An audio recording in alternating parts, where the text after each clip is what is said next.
Y'all ever seen a grung? They're a playable race in D&D as well as characters in Volo's Guide to Monsters. They're evil slavers and they're also super fucking cute. Bullywugs are like their ugly ass cousins who chill in swamps and croak at each other. Welcome to Myriad of Monsters. It's me, where today I'm talking about this little tribal boyo. Look at him. He's so cute. The Bullywug.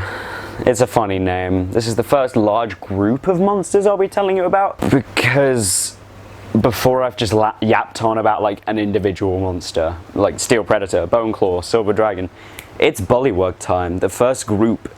I'm probably not going to talk about like goblins and bugbears and hobgoblins and stuff like that, because you'll know what the frig they are, but I didn't know what a Bullywug was until I was researching it for a video. And I have to say, now I really want to use them. These little guys are a fun little encounter to throw at a first or second level party, perhaps even third if there's a bunch of them, who, if they're traveling through a swamp, a bunch of Bullywugs come out with their little spears and they're like, yeah, yeah, yeah, yeah. In essence, these tribal boys run around in large groups and stab things with their spears and bite them with their jaws.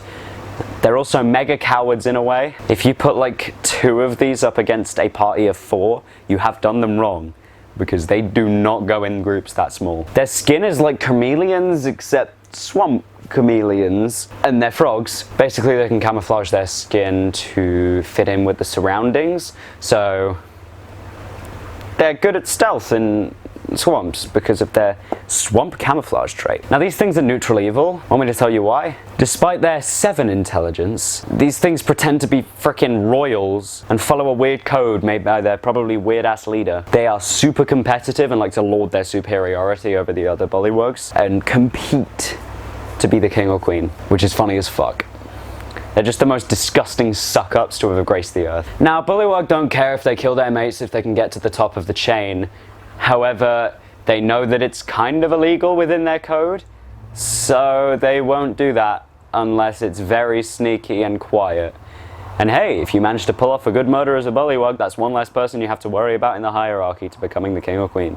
The other way they do it is they find cool things and they go give it to their ruler, which is a cool way of them to attack a random adventuring party and try and steal their shiny bauble. However, if the shiny thing is given, it won't be long before the Bullywug king or queen has shit on it, thrown it against a wall and coated it in mud. Then it's back to the grind to find another shiny. The king or queen of a Bullywug group is normally basically just a Bullywug, but like really big. In comparison to them, they're like maybe 3-4 foot, but these things are like probably 6 foot, and it's kind of scary, so that's why they become the leaders. And they're ruthless. They won't hand rule over to anyone or anything, but they like to give the Bullywugs a false sense of hope, so that, you know, they will give them the cool shinies so they can shit on them and throw them against the wall and put ranch dressing on them. Now, the Bullywugs probably won't kill adventurers, which is something that's good for a frickin' plot. Instead, they'll try and knock them unconscious, tie them up, and show off their amazingness to their ruler, and like hand them over tied up to the king or queen, who will probably imprison them and mess with them a little bit. It gives them time to break out and have a fun little encounter with a bunch of Bullywugs. Cheers for watching this amazing video about froggy men. Like and do other things, like comment, and hit the bell. And you gotta subscribe and then you gotta hit the bell. That's the order of things. Or I will be sad.